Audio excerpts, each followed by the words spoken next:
everyone has been really kind to me as the show approached, and everyone has been coming up to me saying, "Hey, Bill, you gonna sing one of them Best Picture medleys like you always do?"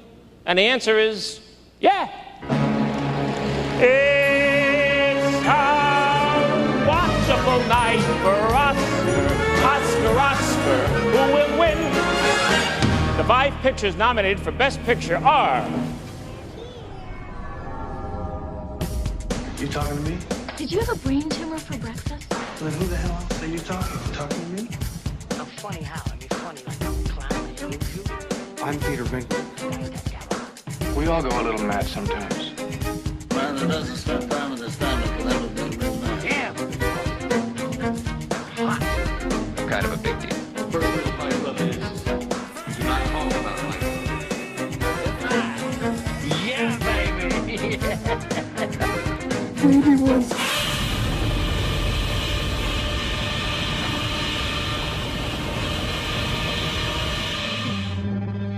You want answers? I think I'm entitled. You want answers? I want the truth! You can't handle The Oscars! So let's talk about Snubs and the Oscars. Let's. Are you sure you're ready for this? Go for it. Okay. Okay, so Interstellar has been snubbed despite getting it's got the technical nominations. Yeah. But if you compare it to Gravity and how it has been so far removed, I'm surprised that Interstellar has been shoved away. And I wonder if Gravity is the reason why. That the Academy seems to have this problem with having, oh, we did this last year. Yeah, so we can't do it this year. Yeah. It's like I had spaghetti bolognese last night. How could I possibly eat spaghetti bolognese tonight? It's just not going to happen. Leftovers? So, that's my impression of the Academy. This is an obnoxious old man. Yeah, I was just smoking cigars and eating I can't steak. believe they can't get the steak right. I said medium rare! What do you mean it's a horseshoe gammon? Does that mean it's not a steak? It looks like a slice to me. I was British as well. Okay, so if you look at Gravity, it had 1, 2, 3, 4, 5, 6, 7, 8, 9, 10 nominations. And it swept the board, and it didn't win Best Picture, but it won Best Director and the rest of the technical awards. Right. Interstellar, Best Original Score. Now, Gravity won that. But Best Sound Editing, Sound Mixing, Production Design and Visual Effects. It has got nothing in there to say that the performances were worth looking at, that the directing was worth looking at, but that the actual overall picture itself, it was less of a film than Gravity. Yeah. And I find that incredible considering what Gravity really was. Yeah, just Sandra Bullock floating in space. With George Clooney. Yeah. But I think that is the inherent the thing about, films with George Clooney work always. The Descendants, Oceans 11, 12, 13, 14, 15. I don't know why I mentioned the Oceans films. They weren't really nominated for anything. No, but I get it. But the ones that the Descendants and Good Night and Good Luck. If George Clooney was not assigned to those movies, would they have actually been seen at the Oscars at all? But Interstellar, I'm just surprised. Really, am very surprised. At least should have got a nod for Best Director. Yeah, exactly. Nolan did a lot of work to make practical that film. effects. He shot in 33 mils. Yeah, he didn't use digital. Yeah, So technically and physically, there was a lot. I feel as though there was a lot more going on in Interstellar. Yeah. Performance-wise as well. So it must be. Gravity did so well last year. We can't have another space film. I had horseshoe gammon in this restaurant last night. Are you telling me that they don't have any steaks left? Feel sorry for his wife. But incidentally... When did that come out? 2001: A Space Odyssey. Right. Had 4 nominations back in the day. And I'm saying this because, Interstellar was very much, is mostly being compared to 2001. Yeah. When Gravity came out, was there any other comparison with anything else? But I don't think it was. I don't think there was No, I anything don't think so. compared to. I think where Gravity was better than Interstellar was Mm-hmm. how they advertised it before it came out. Oh, so it was... The trailers were really... You got that sense of isolation, you know, the thing hits and all of a sudden she's on her own just spinning into space. You think, oh my god, that looks incredible. But when you actually watch it, you're like, oh, right. Yeah, the preamble and I mean, there are many reasons why films are snubbed, and we can kind of just touch upon that in a few minutes. But 2001: A Space Odyssey won for Best Visual Effects. That's a no-brainer. Yeah, absolutely. But didn't get anything for Best Director, even though, you know, you should always give it to Stanley Kubrick because he makes a movie every 10 years. Yeah. And even though he's dead, he should still win Oscars. He should still win freaking Oscars. Original screenplay, it got nominated but didn't win. It doesn't really have much of a screenplay, does it? It had a lot of, best art direction, again, that's a part of the visual effects. I think it's, but didn't have anything to do with acting. Acting was, of course, mechanical because it didn't have that much to work with. However, it is funny to say that in the same year of 2001: A Space Odyssey, there was Planet of the Apes.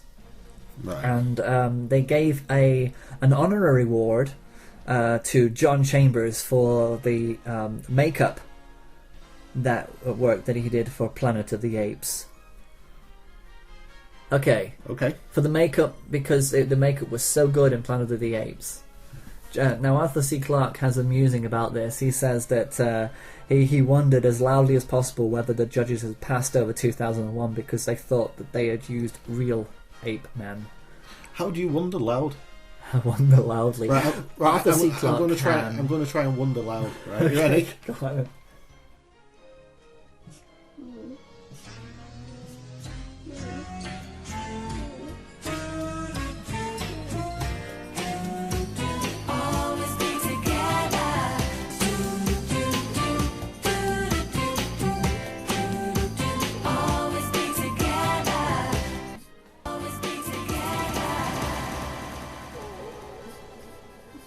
Did you hear anything? I think wonder loudly basically means. I know. Would you like me to explain it? I have butter on my peas. I've never had butter on my peas. No, sorry. And then, my God, they went out dancing. After all that steak. Oh, Arthur C. Clarke. No. Yeah. He wondered very loudly. Basically, he just let his thoughts out loud. You know. Okay. So Interstellar snubbed. Do you agree with that? That it has been snubbed? I do, absolutely. And another film, I believe, been snubbed. What was that? Selma. Yeah, and that's quite controversial. I just give you a link then. Yeah, you did. That was a kind of a segue, if you will. Yeah. Because it seems to be an extremely strong film. It's very controversial territory. What is the snub? I mean, I get a strange feeling about a movie that was given a nod for Best Picture, but not given a nod for Best Direction. Yeah. It's very strange, and it happens very rarely. However, it happens very commonly with women directors, like Catherine Bigelow. Yeah, we did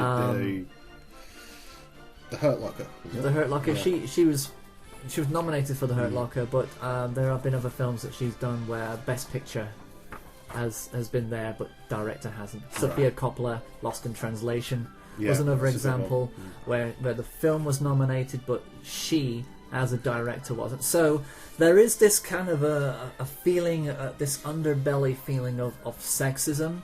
Do you think there's any women on the Academy? See they. No, it's an emotional thing not having women on the Academy, man. I'm sure there are. Okay. But I don't know who they are. I don't know who is Nicole Kidman on the Academy. I don't know. But yeah, I mean, I do kind of get this feeling that Selma was directed by a female director, whose name is. Oh, this paper. What am I going to do? There we go. Ava. Braun. Help me. Help me. Hi, this is Stephen in the future. I'm obviously making a complete balls up of this reference to women not getting nominated for director, albeit their pictures being nominated for Best Picture.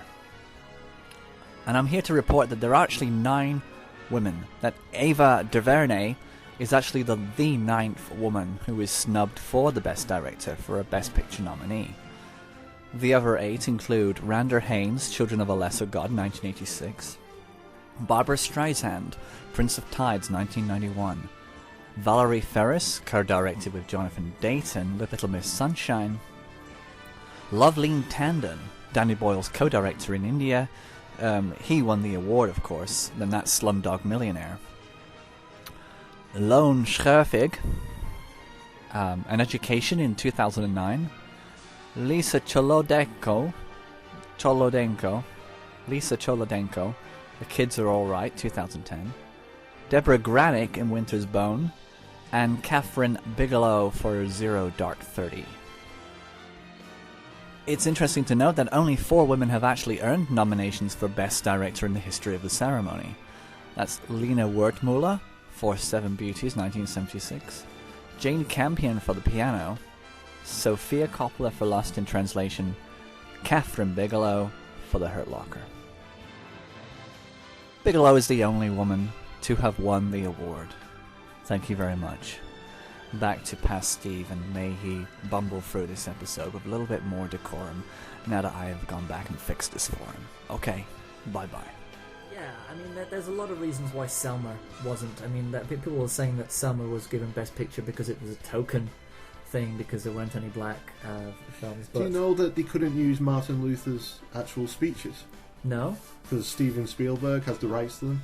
And he refused to let them... He has the rights to... Yeah. If he ever wants to make a Martin Luther King project in the future, he's bought the rights to them. Because he's Steven Spielberg and has a lot of money. Yeah. So all the big speeches that are given in Selma are just in the vein of them, but not actual things Martin Luther King ever said.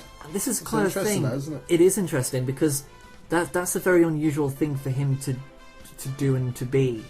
There's someone who will stop an African American director from using the real material and says, they must have gone to him and asked him for permission. Going to the racist thing, maybe not as much with the Academy. I know you've got a lot to say about that, but it's been very well documented that it is quite rife in Britain. That non-white actors find it very difficult to get parts. That's why they go over to America to get the big parts. Because the actor David Oyelowo, who plays Martin Luther King, is British. Yes, and I don't think, I think America kind of gets very hyped up about the how thick the racism is in their own country, because they feel as though that maybe they earn the ability to point it out. Yeah, that it's an earned. It's their right to be able to say when it's happening, and yet over here it's kind of like we don't really talk about it. It's there, but it's just not really. So do you think the reason Selma's been snubbed is the same reason that Interstellar's been snubbed? Because 12 Years a Slave did so well last year. Yeah, there is that possibility. I mean, I think that there are so many things that happen around the film before it gets given to the Academy to say that to get their vote, to then put it into the list of nominees. Such a thing as, there is a time, there is a deadline for these films to be submitted. I believe it was October 31st. Did it receive limited exposure at the distribution and only truly became a nationwide release across the US long after that deadline of 31st of October has passed? Selma was actually released nationwide after that date. Right. So the fact that it actually got Best Picture nomination was incredible, and also Best Song, because it had already gone past that date. Right. So do you think they might have put it in the fear that everyone's going to say the Academy's being racist for not including it? And because Selma is such a big film about black racial history and about the civil rights movement. So is it because history remembers it to be a shared event, whereas it has always been and still is a black-only fight? We only jumped in the white nation only jumped in when it became unsafe to not do so, or became popular to support it. Right. So that there is kind of like a, do we or don't we kind of a thing. So is it direct racism? Which I think it's ridiculous that it's direct racism, because don't forget the last year's 9 nominated for, the 9 nominations for 12 Years a Slave. Okay, that was last year. Yeah. And then you've got to remember that they had Oscars for actors and actresses nominations as well, quite thick and heavy over the last decade. You've got The Help, you've got Ray, you've got Precious, you've got Dreamgirls and Captain Phillips.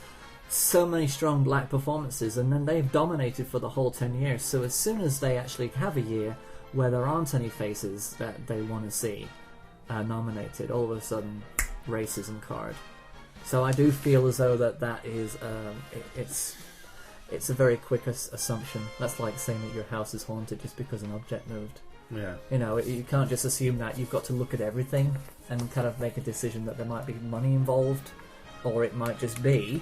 People just love to jump on that bandwagon, though, don't they?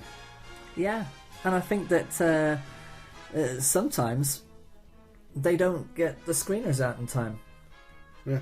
A film might not actually send screeners to the Guild. It might send it to the actual Academy voters, to the BAFTA voters, but the Guild is also there to do the voting and to ensure to make a decision about which films are nominated. So what if they don't get the screeners to all the right people? What if they don't even send screeners out at all? I don't know. It depends. But but to be honest, when you actually start saying that it is about race, I think we need to get over it. And so what? The all acting nominations are white. The question should be, why are we still dividing the human race according to colour? There still is the Black Movie Awards. Can you imagine if you ever had a white movie awards? Exactly, and this is my point. I mean, I don't like the idea of division. I don't like the idea of division, and I kind of feel as though that you can't have your cake and eat it at the same time. Yeah. You can't just say I want to be a part of everything as one race, and then have your own award ceremony. But they feel as though, like I say, there is an entitlement. To be honest, I mean it's blurry and it's messy, and I don't like talking about it. I don't, I have the utmost respect for anybody who is an actor, regardless of colour, and I don't really need to even say that. That's kind of one of those things that I can't stand. Plus, it doesn't even come up. It's not even a thought in my head. Yeah. If everything. Oh, they've not got that because they're black. They've not got that because they're white. They've not got that because they're Korean. You're the others might have been better than fine. Exactly. It's just an award ceremony. And I think that there are so many films that probably didn't get nominated because they just simply weren't on the, they just weren't on the board. But I do go with Wesley Snipes in Passion 57. Always bet on black. Well, it has been, it's been said that there are many snubs for for both acting, for directing, for films in general as well. I've got a list right now of the human race of snubs. Okay. So I'm not talking about any segregation or any type of skin colour here. This is everybody. This is what everybody should do. This is everybody. Good, go for it. Okay. Not in any order. I've got Birdman for film editing that was missed. Right. I feel as though that could have been worthy of a nomination. Absolutely. Angelina Jolie's directing for Unbroken, I think was very, very strong. I think that if she made those decisions herself, then I'm pretty amazed and quite in awe of her ability to do that. Right. Okay. A part of me kind of does feel that how much help do they get behind the camera? New directors who are actors quite often have a lot of support. And it's always about picking the right DP as well. Like that. But if she surrounds herself with the right people, then demonstrates she deserves to come out with some sort of an award for it. Jake Gyllenhaal for Nightcrawler. As soon as I saw him, I saw that sickly face, he's and incredible I thought in that film. He kept that. But it was not just about the fact that he was able to just be that character. he was able to be consistent as that character. Creepy guy. Yeah, absolutely. Bloody hell, yeah. But I think Nightcrawler as a film has been snubbed. Because very much so, and I've said that Nightcrawler, in general, but I think it's all the performances. I mean, Rene Russo, Riz Ahmed, all three of those performances as a triangle, as a perfect triangle of work there. Yeah, absolutely. But going back to Jake Gyllenhaal, there's that moment where he's in the car, and Riz Ahmed has just been saying his thing about his bonus, and Jake Gyllenhaal just turns around and he looks at him, and there's this deadness in his eyes. Straight away, I knew he's either going to kill him or he's going to allow himself to get killed. Yeah. Allow him to get killed. He's going to get rid of him. He's getting rid of that guy very soon. And I just sat there at the edge of my seat waiting for it to happen, and I was like, shit, yeah, that's really a tough movie. Yeah. He's just a sociopath, isn't he? Okay, so we got Chadwick Boseman as James Brown.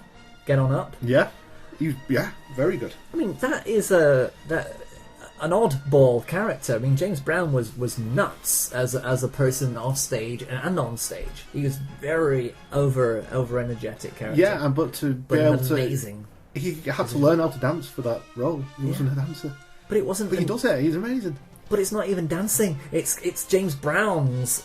James Brown invented his own thing. He did his own thing. I mean, that's not something that you can just fall into easily. No. You don't... Oh, I love James Brown. Yeah, I love it. And it's so energetic. Such a brilliant performance. There is other talent that we're missing out on. Jennifer Aniston. Cake. Yeah. Have you seen the trailer for that? I've seen the trailer, yeah. I don't think that she's got a critical praise for it. There's a shred of Jennifer Aniston you kind of feel there's no friends in there. No. She's really... Oh, man. I am shocked you were not nominated for an Oscar, and everyone else is. The feat, it actually has to feel good, because there are so many people talking about the fact that you didn't get nominated. That in itself has to be a win for you, because people are shocked. I'm the #1 snubbed. Yeah, you're the #1 snub. That's the silver lining. That's what it is. Right? But listen, if you... It hasn't even come out. Well, That's the crazy thing. I mean, even Critics' Choice. We're so shocked and amazed that we've gotten... Critics' Choice Award, too, yes. That we have had this much love at all for a movie that hasn't even been released yet. Well, it's a brilliant... When I saw it, I immediately texted you that Portia and I were like blown away, because you really disappeared. And I did not see my friend Jen at all in this. I got to tell you, it's been so incredible is the amount of people that have come out to me who are suffering with chronic pain and in this same situation, and it's unbelievable how much positivity that's bringing to those who are kind of silently suffering. And I think it's a beautiful, hopeful movie. Yeah, when she wants to, she can really pull out a performance, can't she? Yeah, and I think that's going to be the first of many. I think that she's going to kind of keep pushing that envelope, and then people are going to feel sorry for not giving her an award for Cake. Well, have you ever seen The Good Girl? She's good in that She's too. very good in Jake Gyllenhaal's in it, isn't he? Yes, he is. So, I mean, I don't know why the Academy are missing her like that. They're kind of skipping out on her. I don't know why. There's no excuse if they're giving what's his face? Who? There's a lot. Not to be honest, this is a very difficult podcast. We've got a lot of films, a lot of names. I know, and it's the heat as well. The it's humidity, really hot in Israel, and you're feeling a bit nervous. I know. There's what's the bloody film? There's a crowd gathering outside. Oh, I hope it's not the Spice Girls. Or the Muslim equivalent of the Spice Girls. They'd just be called the Girls. Steve Carell, there we go. Steve Carell. Bloody hell. Why did I never think of his name? Just saying, because there's no excuse from that point, because Steve Carell primarily is a comic actor. Yeah. As is Jennifer Aniston. Yeah, exactly. And they've both done something very different. And I think Jennifer Aniston's already done films that, I mean, she's done a lot of, chick flicks, as we call air quote. Yeah. But she's got grit. She has got grit, and she kind of reminds me of Barbra Streisand in that way, that she can do that. She can go deep.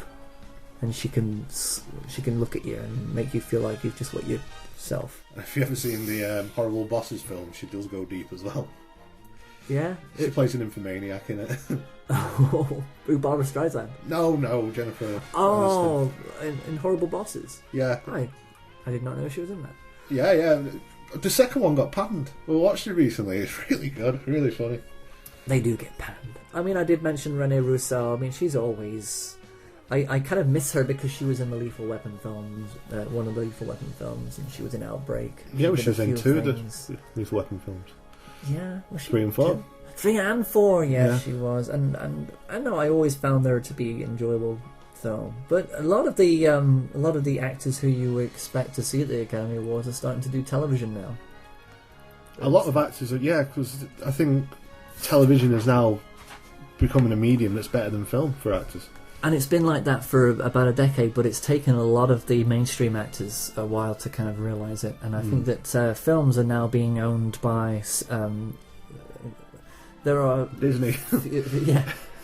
Everything's being owned by Disney, but there are fewer films being produced now by the studios. And the majority of them are superhero films. Yeah. And I can imagine that the few actors out there are having problems adapting to the idea that you've got a lot of actors who, if you can't beat them, join them. Yeah, sort of thing. exactly. You know, and I think Benedict Cumberbatch is playing Doctor Strange. You know, he's joining him. I mean, even Iron Man, Robert Downey Jr. He's always the kind of person who you'd think wouldn't just join him, but he did. I think it was Gwyneth Paltrow who actually convinced him to do it. Really? Gwyneth Paltrow was one of these people who I wouldn't have thought to be jumping on that wagon. Yeah, well, I think he basically said to, do you want to just keep on making films that no one sees, or do you want to watch being something that everyone will see? Yeah. And he thought, it's never going to amount to anything, he'll do it. Now he's the highest paid actor in Hollywood now. That's it. And, a lot of actors are putting themselves... I mean, Tom Cruise he's always going to be his own institution. Yeah. But Kevin Spacey's probably going to start leaning towards doing things that aren't necessarily... Well, he does House of Cards, doesn't he? He's at Netflix. Oh, he's moved to TV already, hasn't he? Yeah. Kevin Bacon's moved to TV. James Spader has moved to TV. Yeah. So a lot of the people... I mean, Ron Perlman, he's gone to TV now. Yeah. We could just keep on spewing actors who are no longer... It's like I think the new in memoriam moment part of the Oscars should actually include actors who are no longer making film, who have moved to television and no longer with us. Sadly missed. So what's this list here you got? This is just a list of all the Oscar noms. How many of them were actually top ranks at the box office? Okay, go for it. So we got let's just say for the last 10 years, we've noticed that there are fewer and fewer box office hits on the top ranking of the top 10 films are actually being recognised by the Academy. Okay. Outside of visual effects, of course. So if you're looking at the box office this year, you know what number 10 was Interstellar. Right. And number 9 was Dawn of the Planet of the Apes. You've got Captain America Winter Soldier, and you've got Guardians of the Galaxy. Number 3. And Days of the Future Past, which of the films have been nominated for visual effects or music or the kind of technical awards generally in the Oscars. Nothing, and I say nothing, has been given to Transformers Age of Extinction, which is the only film this year to actually earn over $1 billion. $1 billion! Right, I'm gonna... You're okay with this list? No, I'm not. Transformers earned $1,087,404,499. That film, that piece of shit film. You mean they didn't even round it up to 500? I mean, one more dollar. Yeah. Yeah, I mean, it hasn't been given any award nods. Mark Wahlberg is not been nominated for Best Actor. Michael Bay, has he ever been nominated for an Academy Award? I think Armageddon. No, I don't know. I don't think he has. I hope not. Pearl Harbor, did he? No. No, I don't think so. I don't think so. I don't think he's ever. I mean, but look at that. I mean, Do they need the Oscar nominations though? Because they made that much money. It's all about money. It's all about money. Yeah, Oscars it's just laughable, really. It's Oscars is just basically the thing that they have to keep the business going in your heart. It's essentially a night to say, "Oh, look at how pretty we are. Look what I'm wearing. But Look at how nice I am." Does it help us as viewers of cinema? Does it help us go back out there to watch more? I don't think so. I think it helps the actors. If the actors won an Oscar, all of a sudden the world opens up to them. I mean, the Oscars is one of the most viewed broadcasts on the planet. It's one of them. It's it's watched by over 1 billion people, and both of them are my mother. I love that joke. But yeah, and so I think it is also about making money for corporations, ABC, JCPenney, Revlon, you name it, all the big advertisers. The amount of press that they get as well. It's making sure that people remember that it's all about Hollywood. Movies are made in Hollywood. This is all about Hollywood. This is where we all are. This is where you've got to be. This is where you need to put your attention. And how many of these films are run by Disney? Marvel, Disney. So we've got Marvel, so that's Disney. Yep. Captain America's Disney. That is. So 5 out of the 10 lists of the most popular films of the year are owned by Disney. And so 5 sevens, because they're all over 700,000. That's a heck of a lot. 28. 35. Yeah, that's 35 billion. 35 billion. 35 billion. Out of just those 5 films. Oh, no, hang on, that's not even right. 3.5 billion. 3.5 billion in profits just for that. Just for those 10 films alone.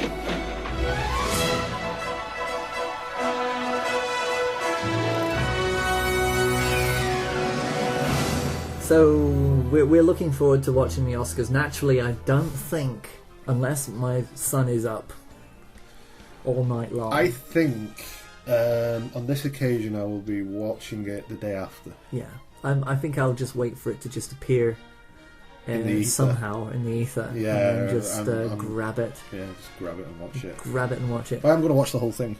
You are. I'm going to watch the whole thing. The thing is, I still enjoy it, but you always feel. I don't think the Oscars inspire me. No. To be a filmmaker, I think that's just a constant with me. That's always there, but what this does is kind of make you feel cocky. I don't know. If anything, it makes me feel, why don't I want to be there? Yeah, it does. It does. It makes you feel bitter and jealous and envy, and you start making a hit list of all the. Yeah, basically you become American Sniper. Yeah, and you are taking people out with your, and from a bit of a closer distance with your rifle of cynicism. Yeah, your rifle of cynicism, and then Clint Eastwood is sitting right next to you, going, "I told you. What did I tell you, punk? I told you." But I don't think it's going to be. I enjoy it because it's just there and it's one night, and it's the glitz and glamour of filmmaking, isn't it? It's Hollywood. Yeah, I want to see people falling over like Jennifer Lawrence did last year and the year before. Yeah, I want to see. I want to hear what they say. I want to hear the speeches, and I want to know. I want to know the quirkiness of these people when they're actually standing there in front of millions of their peers. So you're not going to watch it, obviously, because we have children and we need sleep. Yes. But when you actually are you going to try and not see who's won? So when you finally get to watch it the day after, you get to find out. That's so difficult. Turning off your Twitter feed. Yeah, it is literally going to be blackout. Yeah. Blackout conditions, and we might as well just stay in Israel until after. Yeah. I think we're in big trouble with the Weinsteins. That was going to be our big break, man. That was our big break. That was going to be what we're going to tell them. We're going to tell them about our film CACO3. Well, you know what I mean. Good short film. Yes. we've done this film about Turing. Alan Turing, you know, the mathematician who essentially won the World War for us, and that's what the Imitation Game is about. Yes. Why doesn't he make a film about Tesla? Tesla. Yeah, that's another scientist who did incredible, amazing things and was essentially ignored for his entire life. Let's make a film about him now. But they have made 2 films about the Enigma machine. Yeah, I know. And that was, you know, so it's not the first time we've actually seen this guy, right? Is it the same guy? Alan Turing is the Enigma machine. Yeah, it's the same guy. Yeah. But I don't know. You're right. I mean, there's so many. I think the story out of everything, that's the best story. Yeah. A man who helped essentially save the war, and you know, life would be very different now if he hadn't created this machine. Yeah. And to then to give him the option of either a year in prison or chemical castration because he was gay. Yeah, there's that as well. And that's in pretty recent history. Yeah. It's disgusting.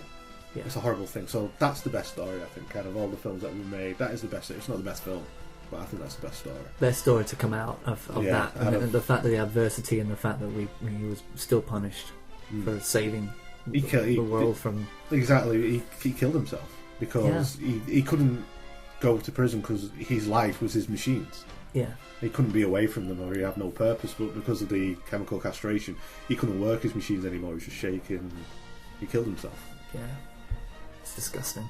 So let's end on a upbeat note. But then again, it seems as though that a lot of these heroes that are in these films end up either dead or unable to, you know... well, I say unable to function. The Stephen Hawking is functioning more than he ever was. Yeah. But the American Sniper died. The wrestler dies in Foxcatcher. Yes. Michael Keaton, he dies. Yeah, but he's a fictional character, so it's not so, you know. Yeah. But you know, so a lot of these films are very similar in their themes. You know that even though you are successful, it doesn't mean you're gonna, you know, live a long and fruitful life. You know, there's mortality. This Oscars is about mortality more than anything, I think. Yeah. We should be all aware of it. And as my dad said to me when I was 7 years old, there's only one thing you can count on in this world, and that one day you will die. That's it. Thanks, Dad, for decades of therapy. I don't know what to do now. That's really sad. You did say that to me when I was 7. Messed me up completely. At least your dad said something. I don't know what my dad told me at all. I don't know. I think we should wrap this up. I think we should. One thing, just lastly, if the Oscars, they will, but if they don't do a big celebration of Robin Williams' life, I will write a letter of complaint. They will do. I mean, they will do. It's Robin Williams, and I think that Billy Crystal will probably be the person to do it. Yeah. The person to do it. Either him or Matt Damon. Somebody who's closely connected to him. And you know, we miss that guy. We ought to do a podcast purely for him. Yeah. One day. So we were going to talk about doing one about comedians. Yeah, exactly. And I think that talking about him is, you know... Yeah, it's going to be tough to watch the In Memoriam because usually that's when it becomes real. Yeah. Yeah. And for both of us, it doesn't take much to talk about Robin Williams until we start crying. Strangely enough. Yeah. Yeah. So, we're still not ending on a high note, Andy. I think that's okay. Is that okay? It's okay. It's okay. We love you, Robin Williams. And let's get back to the airport and try and make it home. Yeah. Okay, let's do it. Neil Patrick Harris hosts The Oscars, live Sunday, February 22nd on ABC. You know, I want to take this opportunity to let the people know how they can contact our friends at Frame by Frame. They do that podcast You thing. know those two guys, yeah, they do the podcast, okay? So they're, how... they're nice. They're like a forest, which is a beautiful thing. Exactly. And so if you want to do the communicating thing, you know, the social networking thing. Yeah, you can tweet those guys at Frame by Frame 78. If you'd like to go to their website, that will be www.roastedportions.com. You don't need to do the www. It's implied that it's going to be the World Wide Web. But people need to know that. Okay, just go to roastedportions.com, okay? You go down on the right-hand side, you've got the social connections. You can talk to the people who do the show. You can even talk to the people who made that movie, you know, CACO3. Who'd want to talk to those mooks? I don't know, they made a pretty interesting movie, right? It was in black and white. Yeah, black and white. I like you know, that. We like black and white, and there was also some trees in that movie, too. Oh, trees. It's like being in a forest, which is a beautiful thing. Other connections, you can really get to know these people on YouTube as well, and if you want to comment on their podcast, I urge you to do that. Okay? Yeah, I think it is a proper, really nice thing if people want to start contacting these guys. Subscribe to them and comment. I mean, it's just polite, you know. Also, you can email them at framebyframe78@gmail.com. That's it. I think that's everything wrapped up, so. Hey, I'm gonna go and plant a tree somewhere. Okay, you go plant some trees. I'm gonna go and plant a tree. I'm gonna go tweet. You tweet, I'll plant a tree. It's us. We're out of here.